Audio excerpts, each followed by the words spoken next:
नमस्कार सर, मेरा नाम राजू है। आज का टॉपिक है गिरते मार्केट में म्यूचुअल फंड कितना सही है। अगर मैं एक डाटा लूं, यहां से देखते हैं सेंसेक्स को, तो 2008 से ये गिरना शुरू हुआ। उसके बाद 2011, फिर 15 यहाँ पे, और यहाँ पे 2020 में तो सबको पता ही है। तो यहाँ पे एक फंड लेते हैं जो काफी समय से चल रहा है, मतलब 2008 से तो शुरू हो, small cap, Kotak small cap को लेते हैं। जनवरी 2008 से 5 लाख रुपए मान लो इन्वेस्ट करना शुरू किया है। अगर मार्केट टॉप पे था, उसके बाद 5 लाख रुपए लगाना था, तो जैसा कि मैं बोलता हूं, साल भर से लेके 18-20 महीना में पैसा इन्वेस्ट करना है। तो 5 लाख रुपया लगाना है था, तो 25,000 रुपये का SIP किया। इस तरह से करके 4 फेज में, जब बढ़ा हुआ मार्केट था और हाहाकार था मार्केट में, तब से लगाना शुरू किया। उदाहरण के तौर पे जनवरी 2008 से लिया 2009 तक, 20 महीने में वो 25,000 रुपया चला गया। 5 लाख रुपया टोटल इन्वेस्ट हो गया। उस समय वैल्यू, जब पैसा टोटल इन्वेस्ट हो गया, 5 लाख जब इन्वेस्ट हो गया 20 महीने के बाद, तो 5,82,000 वैल्यू था। यहाँ पे कैश फ्लो में जाके देखेंगे तो 25,000 रुपया चलता गया। और मार्केट जब लगाना शुरू किए, उसके बाद मार्केट गिरना शुरू हुआ। 31 रुपया था NAV, फिर 25 हुआ, 23 हुआ, 20 हुआ, 22 हुआ, 15 हुआ, 17, 11 तक आ गया, 10 तक आ गया। इस तरह से करके, ऐसे करके हर फेज में आपका पैसा लगता गया। फिर लास्ट में जब SIP खत्म हुआ, तो 17 रुपया 77 पैसा NAV हो गया, और 25,000 रुपया करके 5 लाख टोटल डाल दिया। उस समय लास्ट महीने में 5 लाख का 5,82,000 था, 20 महीने के बाद। लेकिन उस पैसे को अभी तक छोड़ दिया। 2009 में खत्म हो गया SIP, उसके बाद 2025 तक ये रह गया। जो 17 रुपया NAV था, उस NAV का रेट अभी हो गया 248 रुपया 30 पैसा हो गया। इसके वजह से वो जो पैसा है 81,23,000 दिख रहा है। तो 2008 में जो SIP शुरू किया गिरते हुए मार्केट में, तो उसका ये रिटर्न है 17.5 का। फिर जनवरी 2011 से मार्केट पीक पे था, 5 लाख रुपए डाला SIP के मोड में, 25,000 करके 20 महीने में लगा दिया, 5 लाख लग गया। उसका वैल्यू 51 लाख है। तो ये आप खुद से अध्ययन करना है कि जब जब टॉप पे था, अब डर रहे हैं निकाल लूं, भाग जाऊं, रिडीम कर लूं, स्विच कर लूं। तो 2011 से लेके, जनवरी 2011 से लेके 2012 अगस्त तक 5 लाख रुपया गया। उसका वैल्यू अभी 51,74,000 दिख रहा है। जबकि 20वें महीने में जब SIP बंद हो गया, 5 लाख चला गया, तो वैल्यू 5,15,000 था। उसी हिसाब से अगर 2015 से लेके अब तक, उसी तरह से 2015 से 5 लाख रुपए लगाया 2016, अगस्त 2016 तक, तो 25,000 रुपए का SIP के रेट से 20 महीने में 5 लाख जमा हो गया।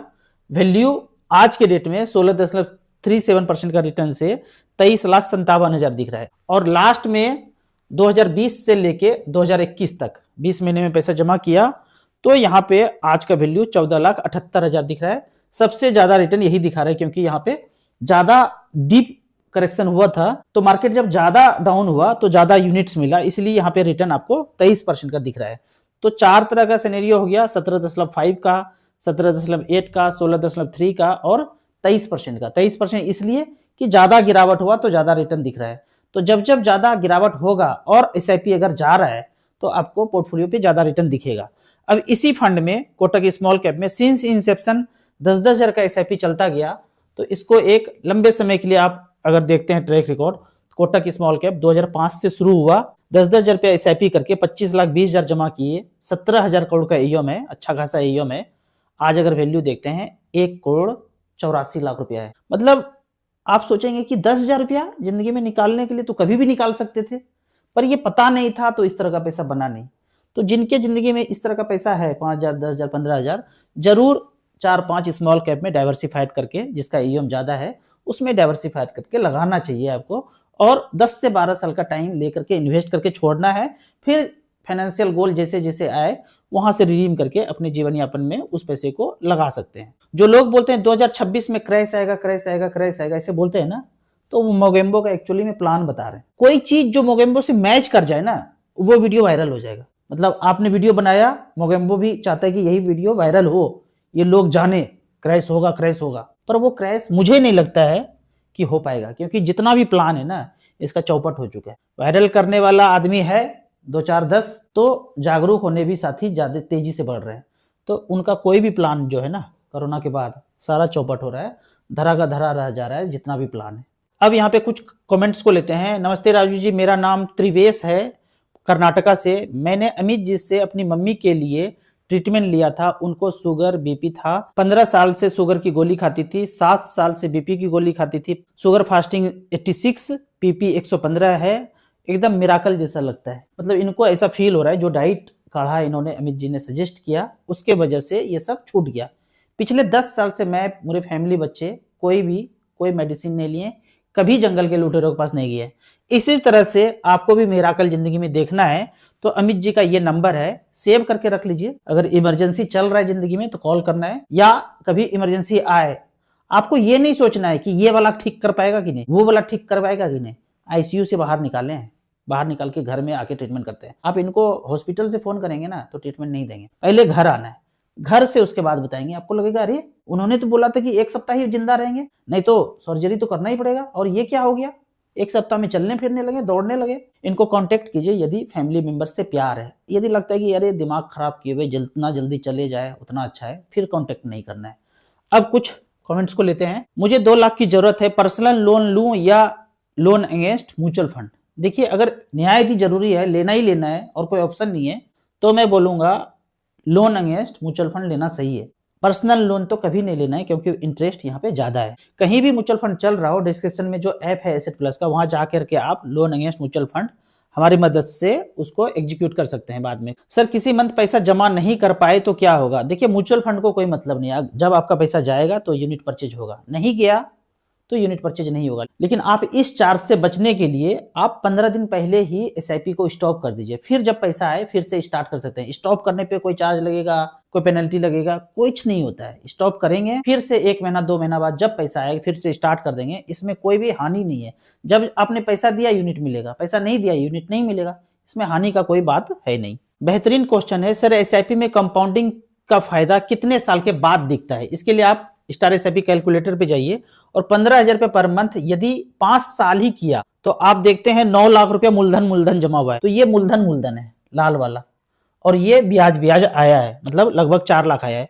5 साल में इतना ही ब्याज का पोर्शन है, मूलधन ज्यादा है। लेकिन यदि इसी पीरियड को 10 साल कर दीजिए तो 10 साल में 18 लाख रुपया जमा हुआ है और 41 लाख रुपया वैल्यू है। मतलब ये पैसा मूलधन है, और ये तो रिटर्न का पोर्शन यहाँ पे आप ज्यादा देख रहे हैं, तो मान सकते हैं कि 10 साल के बाद कंपाउंडिंग का फायदा ज्यादा हुआ। जितना मूलधन लगाया उससे रिटर्न ज्यादा आ गया। लेकिन यदि 15 साल के पीरियड में जाते हैं तो 27 लाख जमा होता है और 1 करोड़ रुपया बनता है। यहाँ पे चार्ट में अगर देखते हैं तो 27 लाख रुपया मूलधन है और ये रिटर्न है। तो आप अलग अलग इंटरेस्ट से 12, 13, 14% से देख सकते हैं कि कितना मूलधन हो रहा है और उस पर रिटर्न कितना आ रहा है। यदि 20 साल का बात करें तो ये मूलधन एकदम कम हो गया, काफी कम हो गया। तो ये पोर्शन जितना कम होता जाए और रिटर्न जितना बढ़ता जाए, कंपाउंडिंग उतना ज्यादा होता गया आपके पोर्टफोलियो पे। एचडीएफसी मिड कैप और बंधन स्मॉल कैप 8 साल के लिए बढ़िया इन्वेस्टमेंट है। दोनों ही फंड बहुत अच्छा है, लेकिन टाइम को थोड़ा सा आपको बढ़ाना चाहिए। 8 है, 10, 12 कर सकते हैं। दोनों ही फंड अच्छा है। जब मार्केट गिरे, पोर्टफोलियो डाउन हो तो जरूर इसमें री इन्वेस्ट भी टॉपअप करना चाहिए। टाटा संपूर्ण रक्षा टर्म प्लान इंश्योरेंस के बारे में बताएं। देखिए, कोई भी टर्म प्लान 50 लाख का जो सस्ता हो उसको लेना चाहिए। यदि वो आसानी से मिल रहा है, कोई भी ताम झाम नहीं जोड़ रहा है कि आप रिस्क कर रहे हैं तो आपको 1,000 रुपये प्रीमियम बढ़ा देंगे, नॉर्मली 50 लाख का टर्म प्लान मिल रहा है तो किसी भी कंपनी का ले सकते हैं। टर्म प्लान ऐसा प्रोडक्ट है ना कि 4-5 साल अगर प्रीमियम दे दिए तो बहुत कम चांस है कि किसी भी केस में इंश्योरेंस कंपनी आपके क्लेम को डिनाई कर दे। तो टर्म प्लान सस्ता है, बढ़िया है, जो भी मिले, जिनको भी मिले उनको लेना चाहिए 50 लाख का टर्म प्लान। उससे ज्यादा नहीं जाना चाहिए, क्योंकि ज्यादा लेंगे तो आपको ज्यादा प्रीमियम देना पड़ेगा। उससे बेहतर है कि 50 लाख के लिए 7,000, 8,000, 9,000 तक दिए, बाकी पैसे को स्मॉल कैप में इन्वेस्ट करते चले गए। सर, इस समय कौन से फंड में एसआईपी करना चाहिए? ऑलवेज, इस समय नहीं, जब मार्केट बढ़ा हो तब भी, जब मार्केट गिरा हो तब भी, क्रैश हो तब भी। जिसका एएम ज्यादा है स्मॉल कैप में वो लेके रखना है, एक मिड कैप, एक माइक्रो कैप लेके रखना है, और कंटिन्यूअस एसआईपी उसी तरह से इन्वेस्ट करते जाना है। कुछ पैसा एक्स्ट्रा आ गया, 5 लाख, 10 लाख, 2 लाख एक्स्ट्रा आ गया, एसआईपी मोड में बराबर करके 10 महीने में आपको इन्वेस्ट करते चलने जाना है उसी पोर्टफोलियो में। 10 साल के लिए बेस्ट एसआईएफ कौन सा है? देखिए, यदि आप ट्रेडिंग करते हैं ना, अगर तो आपका म्यूचुअल फंड में पैसा है तो यहीं पे पड़ा रहने दीजिए म्यूचुअल फंड में। लेकिन यदि आप ट्रेडिंग करते हैं तो एसबीआई का एसआईएफ और क्वांट का एसआईएफ अच्छा है, वहां पे 10-10 लाख रुपए लगा करके आप देख सकते हैं। अभी टाइम बहुत कम है तो परफॉर्मेंस इतना दिखा नहीं पाएंगे, थोड़ा सा टाइम दीजिए, फिर बाद में एसआईएफ को डिटेल में बता पाएंगे। सर अरावली पर्वत के साथ मोगेम्बो का क्या प्लान है, जरा बताएं। देखिए सिर्फ अरावली पर्वत नहीं, जल, जमीन, जंगल, ये तीनों बर्बाद करना है और वो कंपनी से जो आएगा उसी को यूज करना है। कहीं भी आम का पेड़ नहीं दिखना चाहिए। अभी मैं शिमला हिमाचल घूमने गया था, सेब के जितने भी पेड़ हैं पहाड़ों पर, उसको केमिकल छिड़क करके बिल गेट्स माफिया उसको बर्बाद किया जा रहा है, ताकि आपको सेब ओरिजिनल ना मिले, आम, अमरूद, अंगूर ओरिजिनल ना मिले, उसको बोतल में बंद करके माजा की तरह पूरे देश में पिलाया जाएगा। टमाटर अगर खाना है तो खेत वाला नहीं खाना है, केचप है ना वही खाना है, सालों साल एक जैसा स्वाद होगा। अलग अलग सीजन में टमाटर आता है, अलग अलग स्वाद होता है। ये कंपनी ऐसा की आज चीज डालता है कि सालों भर एक जैसा स्वाद होता है। तो जल, जमीन, जंगल सब कुछ बर्बाद करके आपको कंपनी के थ्रू आएगा, हर चीज कंपनी से आएगा। अगर वो कंपनी से नहीं आ रहा है तो इलीगल काम कर रहे हैं। अपने घर बनाया मेहनत करके अपनी मर्जी से, लेकिन कंपनी को फायदा हुआ नहीं हुआ, ध्वस्त किया जाएगा। वो फिर कंपनी बनाएंगे, फिर आप ईएमआई पे लेंगे, फिर वो लीगल माना जाएगा। ऐसे वो इलीगल है। आप अपने मर्जी से स्वावलंबी जिंदगी जी रहे हैं तो वो इलीगल है। लीगल तरीके से, लीगल मतलब कंपनी को पैसा जाना चाहिए हर महीने, तब वो लीगल माना जाएगा। तो सभी के साथ ऐसा होगा यदि लोग इसी तरह से मूर्छित रहे। Motilal mid cap index fund 10 से 15 साल के लिए बढ़िया फंड है, बेहतरीन फंड है, इसमें आपको कंटिन्यू करना चाहिए। राउत सर मैं कनाडा से हूं, 1 लाख का एसआईपी मिनिमम करना है, क्या मैं सभी स्मॉल कैप में कर सकता हूं? बिल्कुल कर सकते हैं। यदि आप 12 से 15 साल के लिए लगा के छोड़ के रखना चाहते हैं तो जरूर स्मॉल कैप में जाना चाहिए। देखिए यदि आप अभी अर्निंग मेंबर है, अच्छा खासा पैसा इनकम हो रहा है और यहाँ से 12-15 साल के ऊपर पैसा लगा करके छोड़ सकते हैं, तो जरूर आपको small cap, mid cap, micro cap में ही जाना चाहिए। और जो भी आप फंड सेलेक्ट करेंगे small cap, micro cap, mid cap category में, उसका एयूएम कम से कम 5,000 करोड़ से ऊपर होना चाहिए। आपको इसी तरह म्यूचुअल फंड के बारे में और कुछ जानना है, इन्वेस्टमेंट के बारे में जानना है, तो इस नंबर पर मुझे व्हाट्सअप कर सकते हैं। आप अभी तक एसआईपी शुरू नहीं किए हैं तो 500 से 1000 रुपया मिनिमम शुरुआत कीजिए एसबीआई स्मॉल कैप में। धीरे धीरे जब नॉलेज बढ़े फिर अलग अलग कैटेगरी में आप इन्वेस्ट कर सकते हैं। आपको याद दिला दूं, मैं एक AMFI registered mutual fund distributor हूं। आप इसी तरह से कमेंट सेक्शन में क्वेश्चन पूछते रहिए। वीडियो अच्छा लगता है तो लाइक एंड शेयर करें। Thank you so much.